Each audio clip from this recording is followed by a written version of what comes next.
constituted two districts of Assam and enjoyed limited autonomy within the state of Assam. A movement for a separate hill state began in 1960. The Assam Reorganization Meghalaya Act of 1969 accorded autonomous status to the state of Meghalaya. The act came into effect on 2nd April 1970. An autonomous state of Meghalaya was born out of Assam.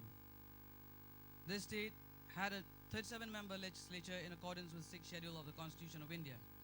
In 1971, the Parliament passed the Northeastern Areas Reorganization Act 1971, which conferred full statehood on the autonomous state of Meghalaya. Meghalaya attained statehood on 21st January 1972 with a legislative assembly of its own. We are predominantly an agrarian economy, and Meghalaya, along with its neighboring Indian states, has many archaeological interests. As I said, the tribal people make up the majority of Meghalaya's population. The Khasis are the largest group, followed by the Garos and the Jaintias.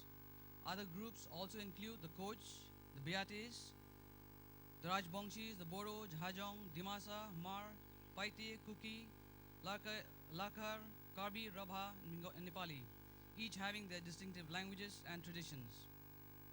Khasis being from the Austro-Asiatic and the Garo from the Tibeto-Burman language family. Not to take you any much longer, for I think time is already very short.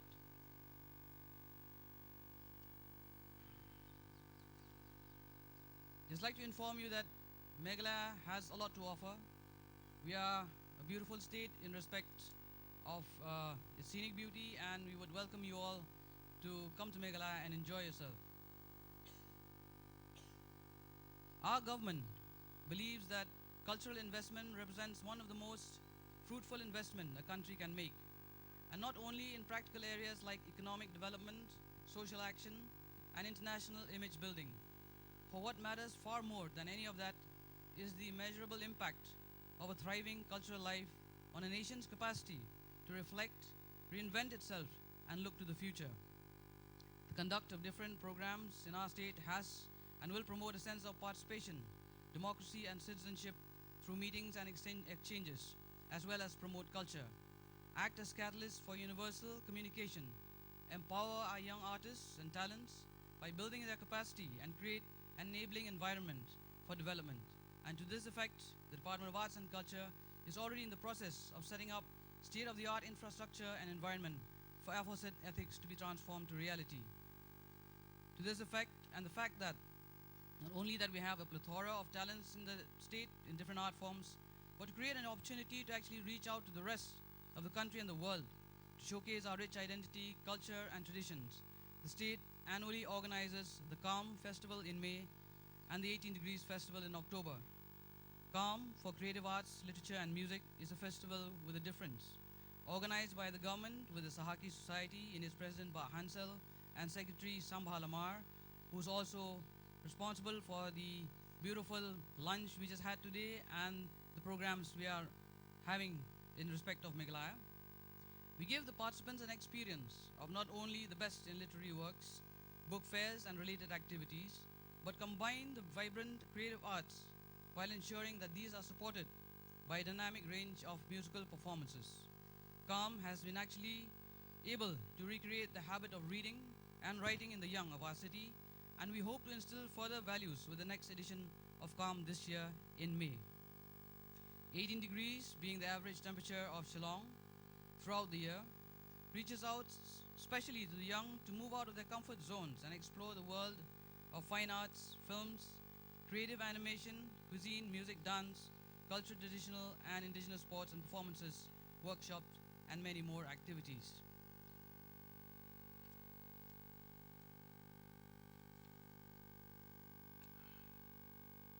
At lunch today, we have tried to incorporate some of our delicious local cuisine together with our local musical talent. And I would like to welcome all of you to Meghalaya to taste and hear the sounds of our state more with love. On love, may I be allowed, before I end, to read a few lines of a poem by our Honorable Prime Minister Narendra Modi, who says, "This love of mine is like a chain of liquid. It cannot be tied, no matter how hard one tries. If anyone makes a promise that I do not like, then in that relationship, my heart does not thrive. This love, freezing like overnight dew, can never be captured, only felt. The sun's rays never form a fist, and blowing minds are never caged. This love that is like a cloud with many forms can never be captured, only felt. Fog will come and fog will go. The sun floats high above it with disdain. Graceful is like a swan is my love. Formless, it cannot be strung into a pearl necklace. Unquote. Thank you once again for a very patient hearing. And I take this opportunity to invite all of you to come and experience the beautiful state of Meghalaya in its splendor. And I assure you, you will not be disappointed. Thank you. Kublai, Mithila, Jai Hind. Thank you very much. Thank you very much. It was wonderful to celebrate Meghalaya here in the lawns of Jaipur Literature Festival. And we are ready for our next session now. The authors are here, all in place. The next session, No Country, The Maps of Memory. Let's welcome Kalyan Ray, Zia Haider Rahman. They will be in conversation with Vedica Kant. She will introduce the authors. And this session is sponsored by Rajasthan Patrika series. It's sponsored by Rajasthan Patrika as Rajasthan Patrika series.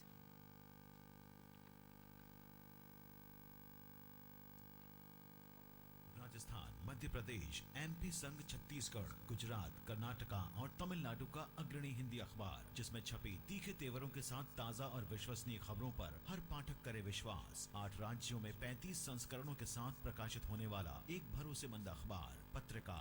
The management work for number one leadership the whole country. Rajasthan Patrika ने पूरे विश्व को जोड़ा है। बधाई देती हूँ मैं आपको।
Can you hear us?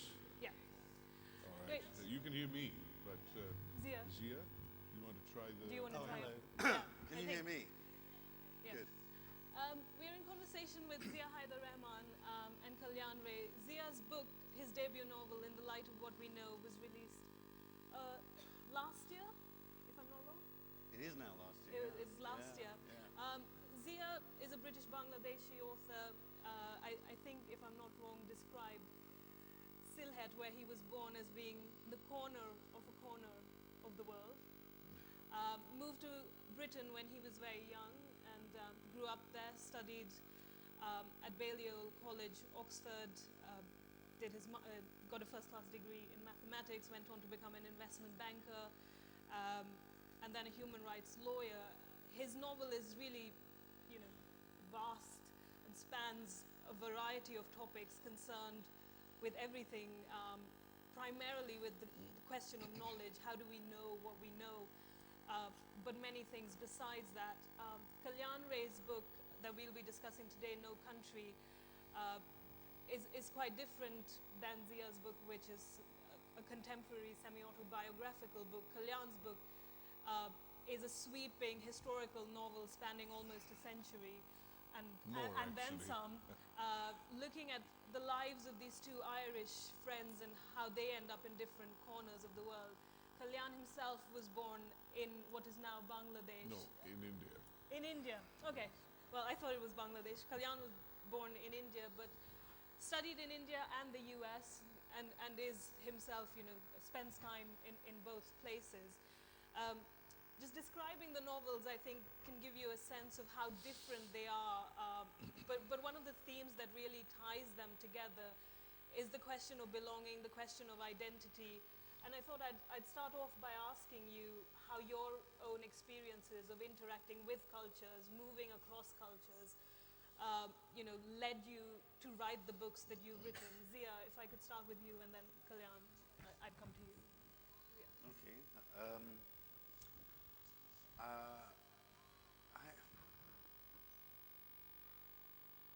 I mean, I tend to take apart questions most of the time. It's not in an aggressive way. Before we came on stage, Vedica asked me, please don't. What was I said, please don't be mean to me. Yeah, please don't be mean. She didn't just say this once. She said this half a dozen times in the last hour, and I told her. And you're now going to be mean to me. No, I'm not going to be mean to you. I'm going to say I have trouble with the question because I don't know the answer. I don't know how my it's very hard to fathom the mystery of causation in the personal human story, and especially the causation that not especially. Let's not try to generalize. Let's speak specifically about your question. I don't know how my migration and the various dislocations I've had have caused me either to write a novel or how they affected it. Nevertheless, it's apparent that they did. Because the novel is very much about dislocation. It's about people who are dislocated by history and circumstance. The one thing I will say is that I think the position of outsider affords great advantages to a novelist. Many of the novelists I admire, Conrad, Sebald. Can everybody hear me? I have a tendency when I start when I'm thinking, which is not very often, I have a tendency, my voice sort of drops off, so you just tell me to speak up. So the authors I've admired have been people who were dislocated, and I think that they had a perspective on, Naipaul is another obvious example. They had a perspective on whatever their host community was, that outsiderness afforded them. You don't take everything for granted. You don't, you're not bound by the mores of the host society. You have to learn them. You wear them. They're not part of your skin. So that's one comment to get us going. Yeah, Kalyan, just kind of picking up, coming back to the question. May I respond to the same question? Yeah. I was born in India, but post-independence, but my family had come from Bangladesh, not very far away from where Zia's folks are. And even now, 2 generations after partition, when when people ask us questions like, where are you from? The automatic answer that comes out is not Calcutta or Mumbai or Hyderabad, wherever that person might be living, but the old village that has been left behind, or the city that has been left behind in what is today Bangladesh. They talk about Faridpur and Sylhet and Mamunshing, even little specific village like Togurbondo in Jessore. So that even from that time, the idea of identity and loss became intertwined. And not just that, you know, when we talk about migrations, I completely agree with what Zia was saying. Even in a single lifetime, we tend to migrate between identities. When we went to a foreign country to study, Zia as a kid went there, so his experience is even more layered. When I went as a student, a very young man, the identity had changed. I would see, and I'm talking about the early 70s, I would actually see a person from South Asia across the street, and there were so few Indians in North America at the time, we'd actually cross over with half a smile on our faces, almost ready to fall into each other's arms and say, you know, do you know any Indian grocery stores and that sort of thing. The identity of oneself, of food, memory, smells. Do you remember that Mohammed Rafi song? I have met somebody in New York, for example, near Union Square. I ignored an interview for a job as an assistant professor. I spent some time with this friend of mine who I met for the very first time there on that day, and we spent time going to a Bangladeshi restaurant and eating together and singing songs of Nazrul. I can't sing, but I sang. I didn't care what Americans thought. And it was like connecting home. And the two of us said, you know, at that point, he said, Ami deshe jabo. And I said, Amio Kolkata jabo. I had also returned. And yet somehow, you know, what happened was that the next day I got a phone call and say, you know, Mr. Ray, Dr. Ray, you didn't come for the interview, but the interviewer was ill, so can you please come in tomorrow? And so I was fated to stay and teach in the City University of New York system. I don't know what would have happened had that not happened. But on a more serious note, who am I is a profound question. Several of my characters in my novel ask that question at various stages of one's life, of their lives. And another point is, when there is aggression, political aggression, the question that is asked is, who are you? And on that basis, I will kill you. That also happens during great dissensions which produce killings and wars and riots and so forth. One of the characters in my novel asks, you know, there are bad things that have happened. And the child asks, you know, who did it? And Hindus, Muslims, and the man, the old man who answers says, what has religion got to do with bad things? Bad people do bad things, good people do good things. And the child listens, but is unconvinced. I just wanted to kind of take up Zia's point about, you know, how his writing has been influenced by being an outsider, the position of an outsider and the ability to kind of look with an outsider's perspective at things that you're seeing. Your book, of course, you know, you're talking about an experience that is very, you know, that is not your experience per se, Ireland in the 1840s, or, you know, a community that is not your community. How do you think that outsider's perspective applied to the work that you were writing? And then I'll come back to you and ask you a bit more about the outsider. Do you want me to answer? Yeah, Zia? yeah. Much of my novel has to do with the Irish famine, and it's about migrations. The Irish migrating to America, the Irish in huge numbers migrating to India. As a matter of fact, the greatest amount of aid during the Irish famine did not come to Ireland from America or from the British Crown. It came from Calcutta, because there were a huge number of Irish people who lived in Calcutta. Many of them served in the East India Company, in the armed forces, and in the ranks of the writers. But I will posit this question. It was asked me when I was writing the novel that here I was an Indian writing about 19th century Ireland. This is a part of the novel. Why would I do that? And I said to them that I have as much right to write about 19th century Ireland as anybody else does, because we are all as far away from 19th century Ireland as anybody else. So I do not buy that old, Salman Rushdie has broken down the door for us. We have walked in. we will go anywhere we please. That's one. Second idea is how do we operate as outsiders? Now, I will posit this to Zia.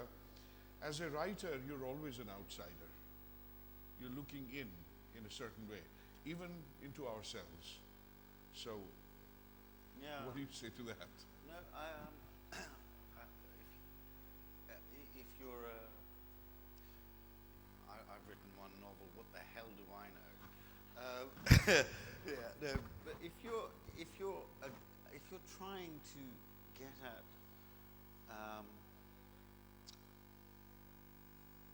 if you're trying to do something important and you know why I'm hesitating. I'm hesitating because I'm trying to avoid all the pompous language, and I'm only trying to avoid the pompous language because I don't want you to think ill of me. So if I push my pride out of the way and tell you what I think, if you're trying to write something that's worth anything, if you're trying to write something that's important, that reaches for greatness, and we can talk about what that means, but we won't, then I think you have to say that nothing is sacred. You have to, that doesn't mean talk about everything. It means that you must not allow your own senses to get in the way. And the senses that I'm talking about are the ones that operate on you introspecting. And so, yes, I agree with you that you have to hold yourself at arm's length. But there was another question. Well, the position of the outsider. Yes. Your book is about Zafar, Yeah. who's very much like you, but the narrator Yeah. is, unlike Zafar, Yeah. a posh Pakistani, and Yeah. you're looking at Zafar Yeah. from an outsider's perspective. Yeah. Is that what you were trying to do? How were you trying to break down how people looked at you? Well, can we start with one of the things that you do? Yeah, as an outsider, one of the things that I certainly do all the time, habitually, is to identify assumptions in what people are thinking, assumptions of beliefs, but also of codes of behavior, unthinking assumptions that are instrumental in what they're saying or doing. There was one here, and that was Zafar, who's very much like you.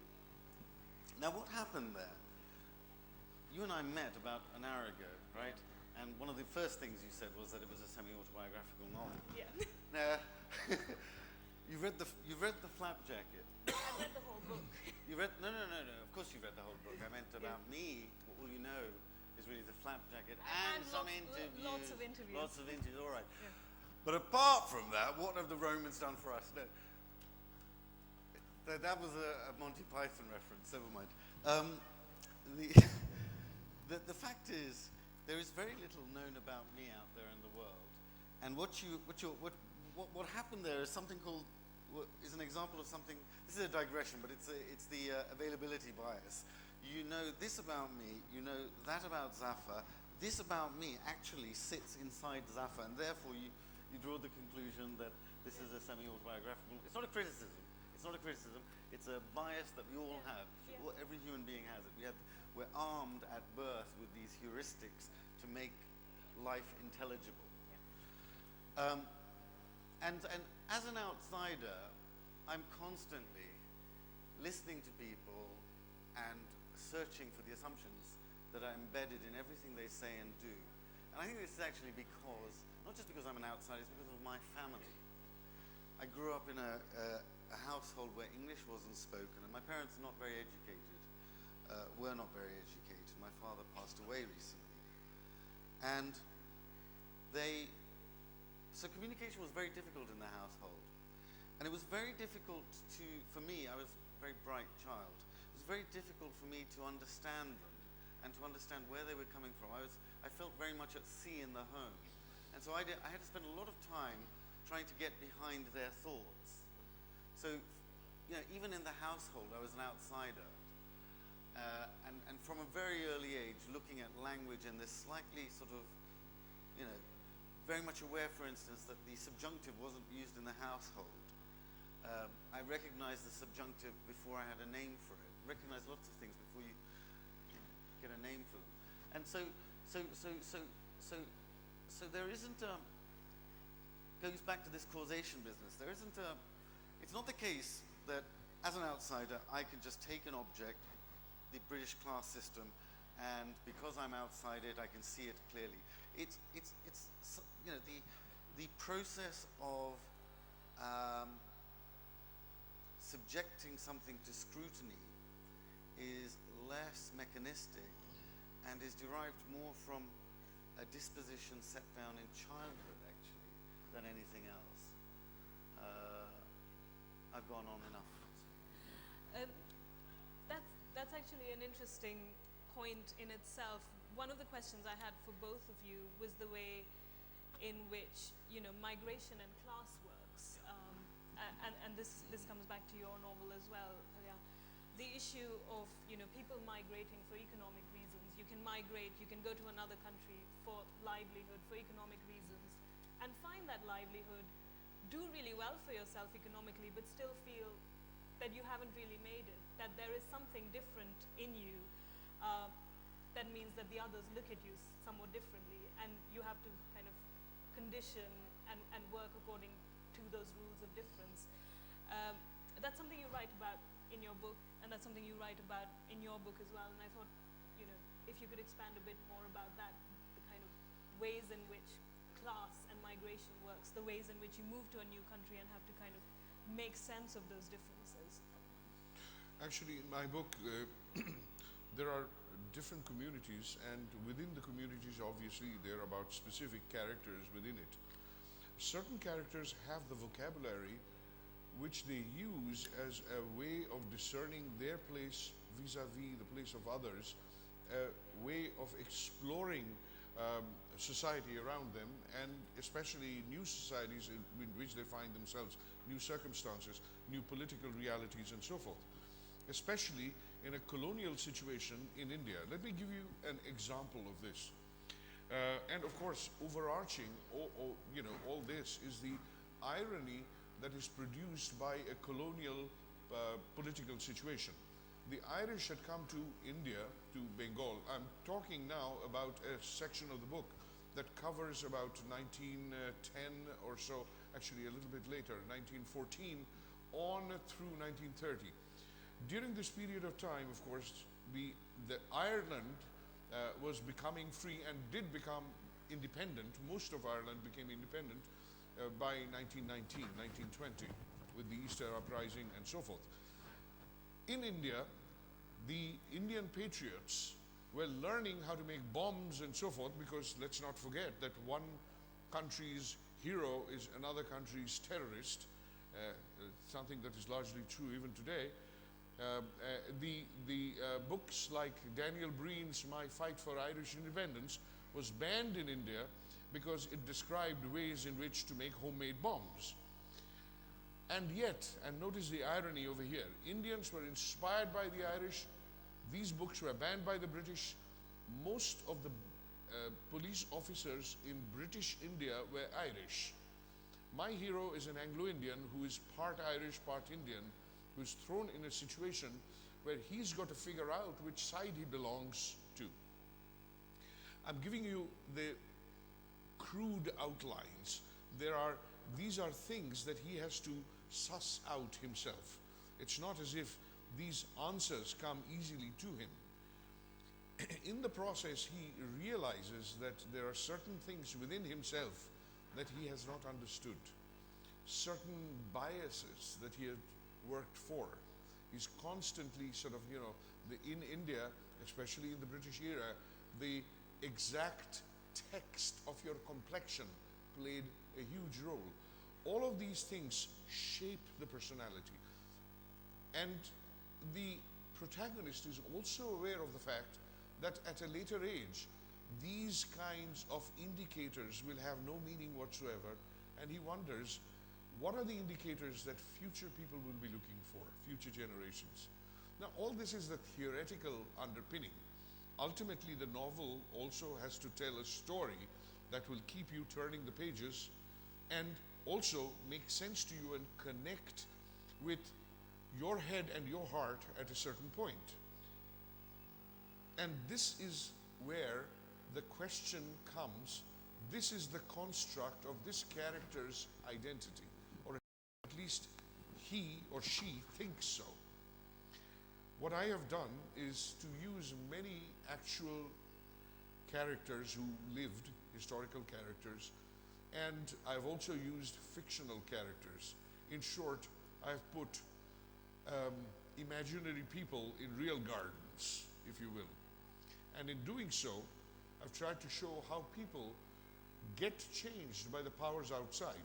It's not a matter of just a person willing change within himself. And this happens in America. In the, when immigrants go from one place to another, they are always at the bottom of society. They're the most vulnerable. And in industrial New York, they are incredibly vulnerable. And this is the birth, and we see the growth of the first of the trade union movement in North America. And some of our characters are protagonists of that. And of course, there are some real-life characters who come in. Abraham Kahan, for example, and so forth.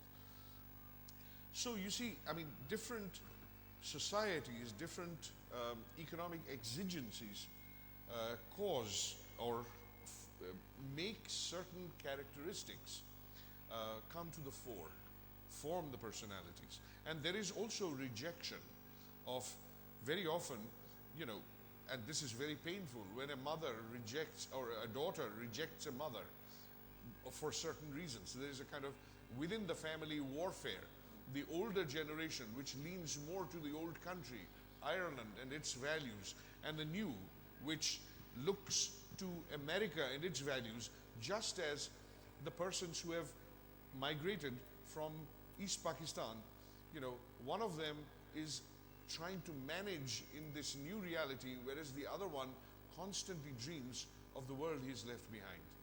So you see, I mean, in this kind of sweeping sort of saga, if you will, allow me the term, all of these characters are shaped by history to a certain extent. Zia, that's something that you talk about in your book to a certain extent as well, that it is one of the themes in the book. Which side does Zafar belong to? Where does he fit in? And I think that's a question that he himself is struggling with. Yes. Where does he fully fit Yes. in? And then an event like 9/11 comes Yes.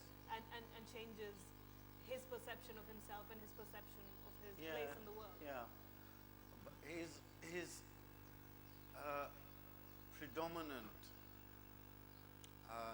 experience of dislocation is to do with class, however. Yeah. And so the novel, I always feel when I talk about my novel, I always feel like I'm doing, a sales pitch. It's okay. So I always feel very uncomfortable talking about my novel, but I suppose that's the reason I'm here.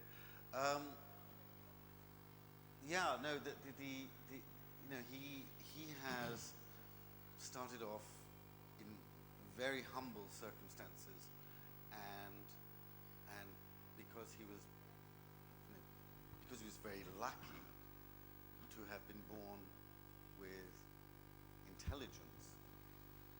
He didn't earn it or choose it, just lucky. He managed to do well in school and go to Oxford and so on and so forth. And so he was projected into the elite. And yet, the class distinctions remained. And some of those distinctions were within himself. There's a schizophrenia. This is a phenomenon that others have written about. Sociologist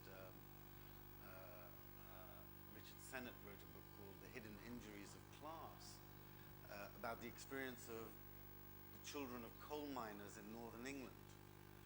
And in the 60s, when education was opened up to everyone, some of these kids, mainly boys, did very well in school and went off to university. But their fathers, and again it was predominantly the fathers, would say, you know, mining was good enough for me, why can't it be good enough for you? And it caused enormous strife within the family. So there's that aspect of the operation of class, the divisive operation of class on the individual psyche.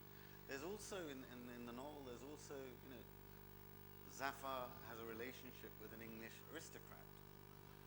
And through that relationship, the novel explores the tensions between people from different class backgrounds. The South Asian in Britain has a, you know, never really escapes, never really is absorbed fully into the English class system. So you're always an outsider to that system. The easiest point of entry is the point of entry of many Bangladeshis in Britain today, which is at the very bottom end of the working class. There's, you know, there's free admission there. But the further up you move, the more you find that there's a splintering of class, and your class status is always marked by your race as well. So he has that experience too. And perhaps this novel is quite autobiographical, because my body is suddenly very defensive. Well, I was going to actually follow up and ask you, well, what was your experience? Well, it was. Everything, it was very much that. It was very much, you know, I was the scholarship boy, and you know, I was searching for all the social clues, the stuff that radiates from a, you know, what's called the habitus, that wealth of cultural artifacts we absorb as we become educated, and then we radiate these signals. Within 10 seconds of meeting someone, you'll be able to tell that, yes, they're university educated, parents are professional. You know, you can, all sorts of things, which is remarkable, by the way. It's the rules of the game. Yeah. Discovering the rules of the game. Yeah, the rules of the Yeah. game. And so, Indeed. you know, as a scholarship boy, I was very attuned to the rules of the game. Very, you know, I passed in a way, it was astonishing. I spent 3 years at Oxford, and I remember in the middle of my third year, someone talking to me and said, well, you should know, you went to Charterhouse. I never went to Charterhouse. Never went to a public school. I went to a grotty, you know, comprehensive state school. And this voice, by the way, is phony. This voice is the reproduction of BBC newsreaders. I did it at a very small age. I tape recorded the British newsreader and then played it back to myself. Because even as a boy, you could tell, my God, these people are relating to each other. You know, that man is showing deference. I mean, you know all about deference, by the way. We're South Asian. It's amazing. Absolutely amazing. But the deference in Britain, you know, is tiny, but extremely important. Everything, all the signals are there, just like South Asia, but they're muted, so the hearing is much better. So they can tell the difference much better. It's true, it's true. The other thing I was going to say was, no, that's irrelevant. Why on earth, no, actually, I won't say that. I was going to say, I do want to say, and that's why I asked that it not be recorded. Or that's why I didn't sign the release. Why do you think they ruled us for 250 years? We had a class system here already. They knew how to play it. That's what I always say. Yeah. But they use the class system I say they, everywhere of course, as a Brit. I was, you know, party to that project. Sorry. But you know, there is... But that talks something about the outsider status. You still say they. Yeah, well, only when it suits me. Yeah. But Zia, let's not also forget that there's a long English tradition in literary writing about two friends who are also rivals and so forth. You have the famous, you know, 50s novel, John Wayne, W-A-I-N, Wayne's novel. Then you have this whole idea of crossing the class barriers and so on and so forth. of which one erotic example is Lady Chatterley's Lover. Yeah. And of course, D.H. Lawrence was an expert player in this, and in pretty much all of his novels, for example, Sons and Lovers, and so forth, there is this crossing of these hurdles as they come. But that's a well accepted sort of genre in British literature. Oh yeah. So when you were Except writing, not necessarily when an outside, when you know, I was going to say, no, I won't say. Not necessarily when you're, I mean, don't put your punches, Zia, let it go. When Evelyn Waugh does it, it's all right. Yes. When D.H. Lawrence does it, it's all right. But if an uppity As far as I'm Bangladeshi concerned, does it. no, when Zia Haider Rahman does it, I am sure that the world is a much larger place. It's perfectly all right. Well, I meant Britain. Salman does it, Salman Rushdie does it brilliantly. Yeah, yeah. But you see, then it gets even more complicated because you have the outsider South Asian, the outsider South Asian like Salman Rushdie, but then you have people like me, and the guilt towards me that the Brits feel is much greater than the guilt towards. There's no guilt towards Salman Rushdie. He did fine from India, whereas I am, you know, I'm the James Baldwin. I'm the guy who I don't want to use Now that you word. want to be You James I want to Bond. use that word because it's right. Yes. You know, I'm the guy inside. I'm the thorn. I'm the reminder. And that's interesting. You know, James and- Baldwin was a double Yeah. outcast. Yeah. That's how he painted himself. Now, it's absolutely brilliant because, of course, there was the predicament of the black man who goes to Europe and carves out a place, knowing at the same time that the Jim Crow laws are perfectly well and healthy back in America. Yeah. But I have a totally different question for you from your novel. Okay. And I was struck by it because I was there in America during 9/11 and I could feel the seismic waves that passed through American society.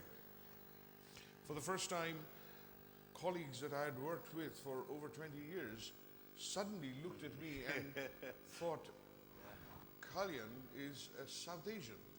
How does he feel about 9/11? As if there was a question about that. But you made a remark in your novel, and I want to understand this, where you said that previously the Westerners had looked at the South Asian or the Asian and thought of him as a bit of a wimp. But after 9/11, they thought, well, I'll look him over almost like a potent sexual object. Yeah. Yeah. Do you really think that? Well, do I really think that? Well, I really think that Zafar thinks that. Yeah. Zafar thinks that. I wanted to get beyond Zafar to Zafar's creator. Well, first of all, I'm not saying anything. Why everybody asks this question? I've done so many festivals, and half of them, this question arises. I didn't know that anybody asked you this question. Yeah. This It's is my always question for you. The language I use is sexualized, and Yes. thank you for avoiding He that. suddenly is sexualized because you are. there is something in him that is almost deadly. I think yes, and I think this is this was the white American sphere of the Negro. It was that sexual This is the reason potency, why and they and it was hated Jack associated Johnson. with violence as well. Yes. Sorry, yeah. This is the reason why they hated Jack Johnson, Yeah. because Jack Johnson said, I'm going to bring on your white contenders, I'm going to knock them to the ground, and I'm going to stand there and say, had enough. Yeah. This is what they were afraid of. This is exactly the Jack Johnson aspect of Mike Tyson that they were afraid of. But Joe Louis underplayed it.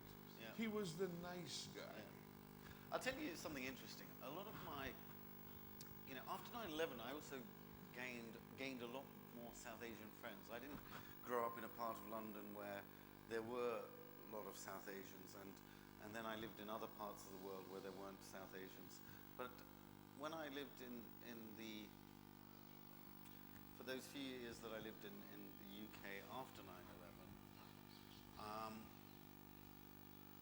I acquired suddenly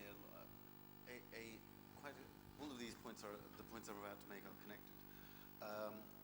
Quite a few more South Asian friends, Muslim, many of them Bangladeshi, and they all reported this phenomenon of suddenly being noticed by white British women. That's very interesting. And you know, when I was in I was an undergrad in the UK and then a graduate student in the UK, and I didn't have a single white British or British girlfriend during that period, which was quite a few years. My dear And Zia, you should have come to America. Well, then I did. I went to graduate school in America. Yes, And I still yes, didn't have indeed. any British girlfriend. Yes. No, You had American yeah, no. But my point, no, this is terrible. No, come on, it's a serious point here, people. And that is that, you know, after 9/11, a lot of, there was a sexualization of, it's a really unpalatable thing to say, right? It doesn't feel right. But we mustn't allow our ethics to get in the way. We mustn't allow our epistemology to be held hostage by our moral disposition. What I'm talking about is simple empiricism. There was just noticed, and a lot of South Asian men report this, that suddenly they were noticed. Now that may not be, you know, necessarily because they were noticed positively, but actually no. What happens is it sort of, you cease to be invisible. Ralph Ellison Good point. wrote about Yeah, no, this, well, I which think is a I- different thing, right? Now, as soon as you cease to be invisible, some people who see you might be attracted to you. I think Does that make sense? It's No, not I You think need to that's have a body to interesting. be attracted to. Yeah. So, But but I think Ved- yeah, Yeah. exactly. Vedica, yes. Exactly. No, I think that's interesting because in a way the South Asian community in Britain perhaps wasn't as invisible as it might have been in America. Yeah. It had always been, you know, say in the 80s. No. They. Oh, you. No, you no. know, you're- it's not an invisible community. No, No. no, No. I disagree. It was very much invisible in the sense that there was no. I'm talking about a particular. When I use the word invisible, I'm invoking this Ellison Okay. Yes, kind of the language. Ellison metaphor, Yeah. where you're invisible in plain sight, Yeah. is what you're exactly, getting at. Exactly. Yes, yes. And it's that you know, you're not endowed.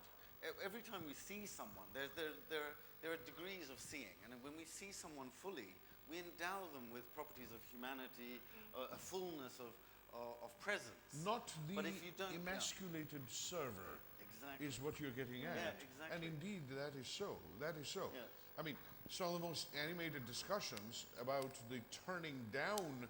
There was a recent film made by Hollywood which was interesting, called, I think, The Waiter or something like that, of a man, a black man, fictional figure, who works in the White House through the presidency of 6 presidents.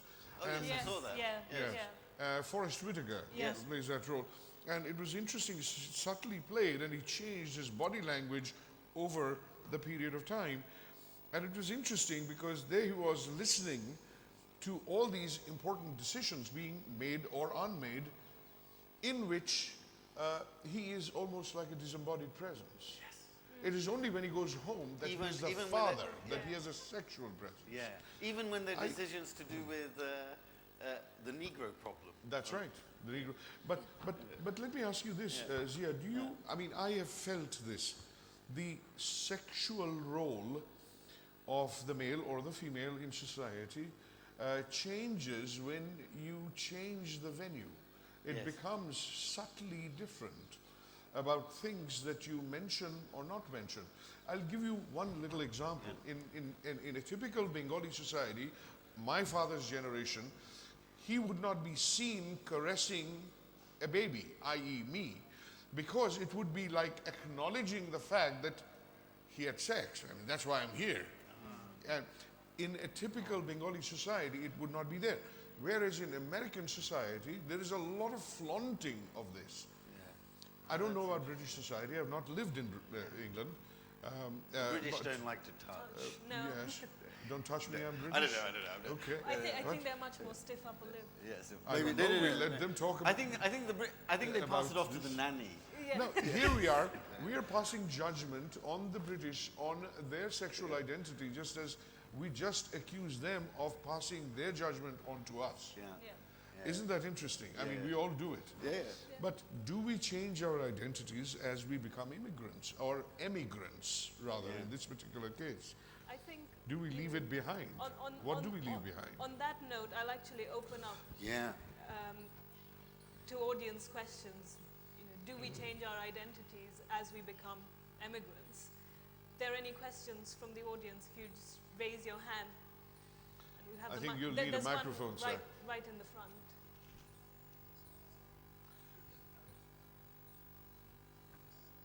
So the mic is not. Okay. Can you hear me? Yes. I'm in India, Yeah. born in Calcutta, but grown up like both of you. No, you were grown up in London. Yeah. Grown up in Bangladesh, in a village. So, in 70s, yeah, I came here. I went to Paris in 56. So, and since I've been staying there, this identity that you are speaking, because I can put myself in a position, both of your position. But I had gone there, not a immigrant the way you said immigrant. Yeah. The immigrant had a adjective, Otherwise, there's no time. a negative adjective. You see, nowadays yeah, you can't hear. No, so if you could ask Oh, your I'm question. sorry. I'm sorry. I'm sorry. You see, so it has a. It doesn't have a. It says something very. Yeah, we can hear. I was just wondering if you could ask your question.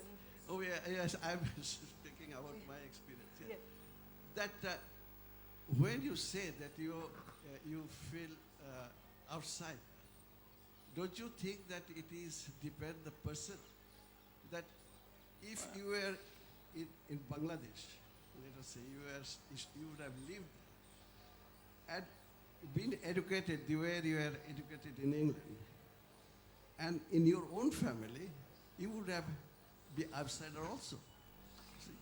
So I like to ask.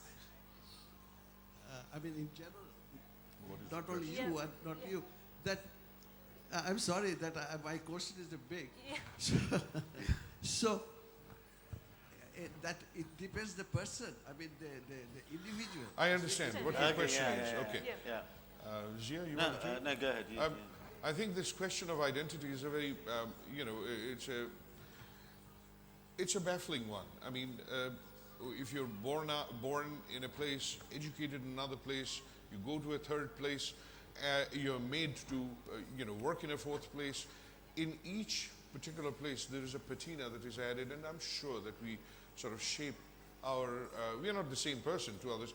And let me just say this, the word persona, from which comes the word personality, comes from the Latin and earlier Greek word, which means mask.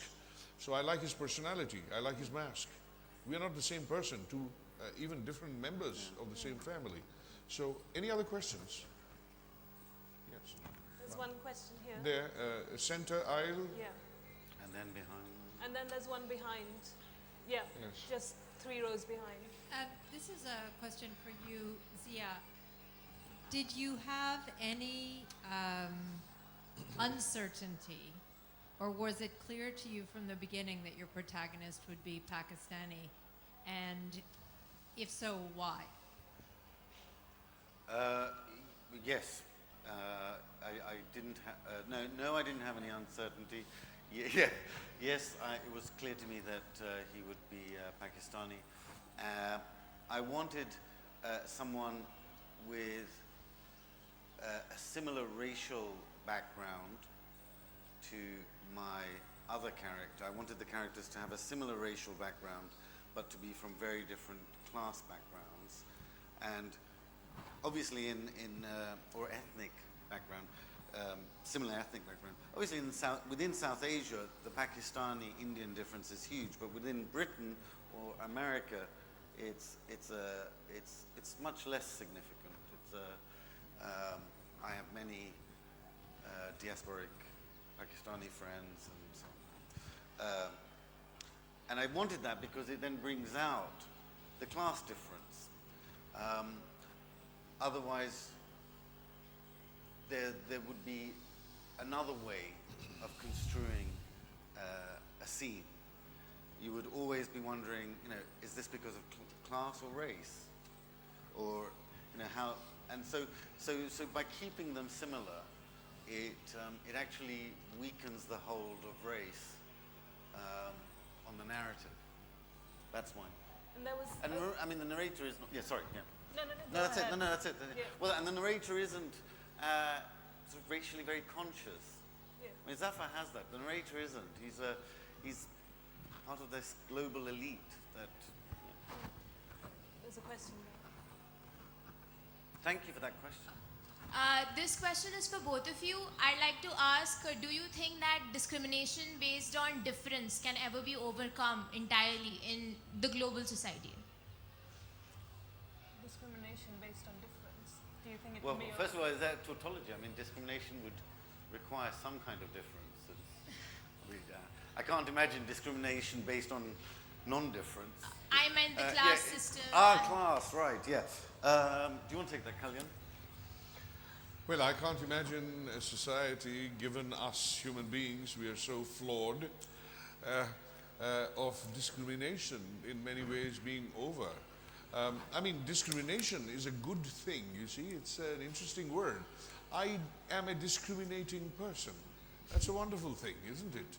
But to say I exercise discrimination between good and evil, I exercise discrimination, there we are.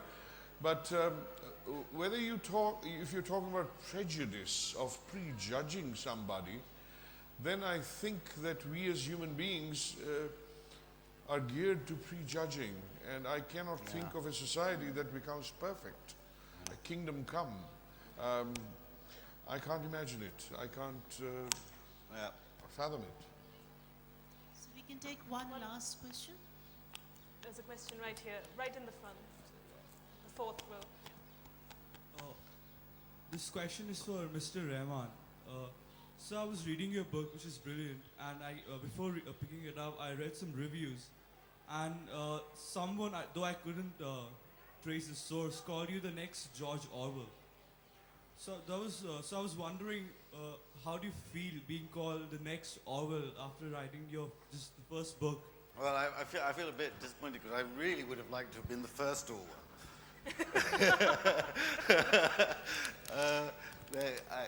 These sorts of things you can't.